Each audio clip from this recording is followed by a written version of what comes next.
Now, how about them damn Celtics? All right, we're back with another Boston Celtics video, and today Sam and I are talking about Mr. Luke Kornet. John Hollinger of The Athletic recently put out an article. I'll share my screen here so the YouTube viewers, or I guess it's a video, so all of you can take a look as well. Josh Giddey, Michael Porter Jr., and the most underrated NBA offseason moves in 2025. And among the list, our good friend Luke Kornet appeared. Spurs signing of Luke Kornet. Can read a little blurb. One of the this one kind of flew under the radar because it occurred during the opening flurry of free agent deals. Still, the Spurs landing Kornet with the bulk of their non-taxpayer MLE was a strong piece of business on straight evaluation. On straight evaluation, San Antonio didn't get a huge bargain. Boards values Kornet at $12.7 million for the season. He'll make $11 million, but the details of the contract and the fit in San Antonio both line up strongly in the Spurs' favor. I mean, we talked about it ad nauseum during the season, how good of a fit Kornet was in Boston, how important he was to everything the Celtics do. And now he's going to be doing it for the San Antonio Spurs with Wemby as the starter. Yeah, I mean, when I previewed the offseason this year, Kornet specifically, the Spurs were one of the teams I thought made sense. Having Wemby coming off the blood clot, like you saw that they could really use the backup help. And also, like, Wemby's body, Wemby takes a good care of his body. Let's make no mistake. Like, I've seen videos of Wemby doing stretches that are like unbelievable. He's so flexible and he's like very hyper aware of like how at risk he is for injury at his size. With all that being said, his body is not built to be that big or to move the way he's supposed to move in basketball. So having insurance, having somebody who, like Kornet, has been so solid for years, who's been somebody who's contributed to championship success in Boston, who probably took a leap last year. I don't know how you feel about that relative to like the seasons prior, but like he really came out of his shell, especially in the playoffs. Like his big game 5 performance against the Knicks, where he had 7 blocks, is like burned into everyone's brain right now too, because it's one of the last times we saw him. But you could start him, and he got legitimate starting minutes last year with Porzingis starting the year hurt, Horford resting back-to-backs, both of those guys resting back-to-backs once Porzingis came back. Like, there were so many opportunities for him to prove himself, and he was just always solid. Jack called him vanilla ice cream because you could always just depend on, you won't be disappointed. Like, you're going to enjoy it. He might not do anything special, but sometimes he does. And, he's going to be a good signing. They're not overpaying him. He's making about $10 million a season. Like, he's not even on a contract that really runs the risk of being like a, damn, really wasting money here. Like, do you ever want to burn $10 million in the NBA? No. But Kornet does not seem like the type of player that is a big risk signing at that rate. No. Anything 15 mil or lower, even if it's the player turns into dust, it's a tradable contract. Like, you can still trade a contract of that size. That's just the nature of the NBA. Like, teams will be willing to take on that money for a second round pick at the very worst, right? Luke Kornet, I mean, we all know how much I love Luke Kornet, how good I think he is. I think the Spurs have a chance to do something really special with Luke Kornet as their backup. I think they could run some double big lineups.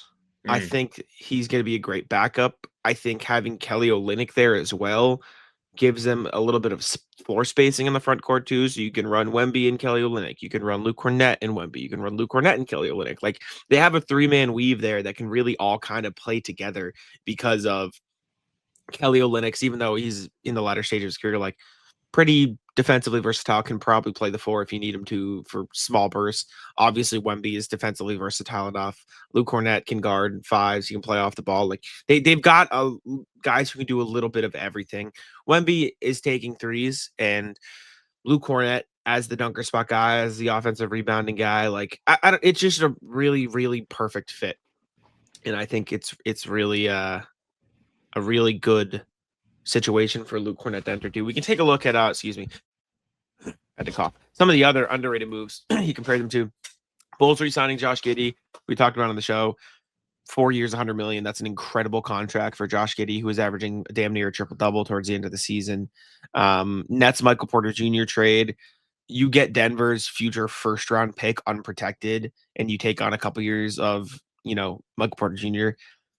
This is a big win-win trade in my opinion. Getting an unprotected 2032 or 2032 first rounder when you don't know what the Nuggets are going to look like 5 years from now, great.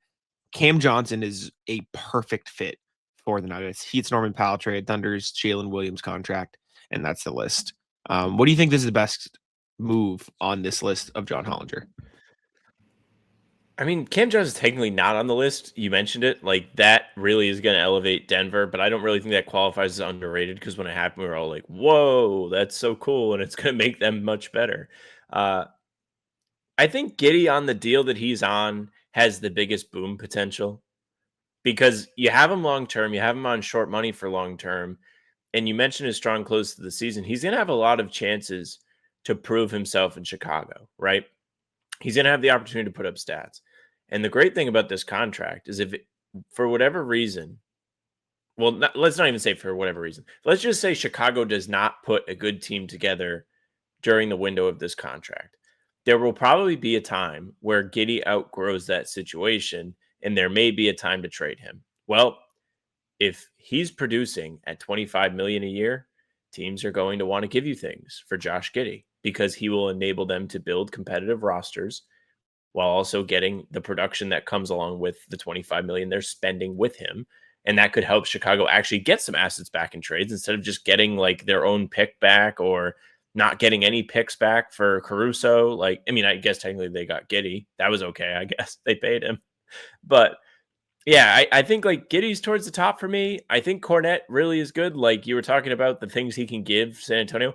If Luke Kornet's your backup big man, you might just be a contender.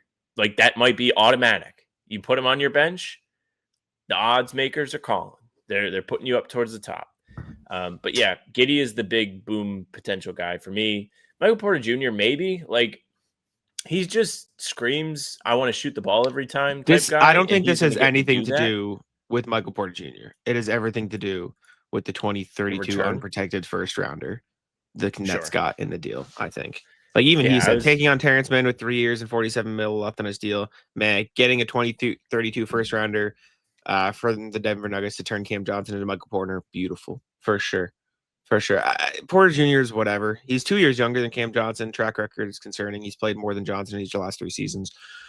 It's fine too. The Nets don't want to win, and getting an unprotected future first from the Nuggets, fine. In my mind, I was like, when's the last time the Nets wanted to win? But the KD Kyrie teams only broke up, 2 years ago? They got 2023. Yeah. They both got traded away at the deadline. Like, I guess it wasn't that long ago. It just always feels like they're scraping the bottom of the league. It's also harder to rebuild when they had to find a way to get all of their own picks back. Like they had to scrape and claw to get their picks back from the Heat, get them back. Like it took them a little bit longer than other teams maybe to bounce back. And I mean, shit, the Jazz haven't bounced back since the Donovan Mitchell trade. Like it takes a while to rebuild. The Wizards haven't bounced back since when? They made the play-in in 2021. I don't think they made the playoffs in 2022. Yeah, and we're in 2025. It's a rough. They haven't won a playoff series since 2017. I don't think. Heat turning Kyle Anderson and Kevin Love into Norman Powell is incredible, and then Thunder paying. What is this? What was the contract? 3 years, 25 mil. That's a great deal. Jalen Williams is if you like, I'm trying to think of the way to phrase this. If you measure the proportions of how good they are to playing time they get because of the team they're on, Jalen Williams is one of the best players in the league. If that makes sense. Do you know what I'm saying? Like he's in the Pritchard camp a couple years ago where he should be playing a lot more minutes, but just the situation doesn't give for it. Right. Jalen Williams is a damn good player. Yeah, I mean, I'm sure down the line here is going to see more and more playing time in OKC. They paid him. They obviously see that as like a piece of their puzzle going forward as they try and continue to win championships. I'm sure you're going to see plenty of J. Will, not J. Dub. Don't get him confused. Indeed. All right. In that case, let us know what you guys think of the Luke Kornet contract, of all the contracts we went over with John Hollinger's article. Appreciate y'all for tuning in. Leave a like, subscribe, and I will let Sam wrap it up. Hey, thank you very much for listening and watching. Make sure you leave a like, comment, subscribe. We are here every single day. So come out, 5 a.m. New pods drop Tuesday, Thursday, Sunday. Game recaps, morning after each game, and other videos like these are here in between to keep you up to date with all things Celtics. You can find the two of us on Spotify and Apple too. All pods and recaps are there. So if you just want the audio versions, go ahead, follow. They'll go right to your feed. Leave a 5-star review. We'd appreciate that very, very much.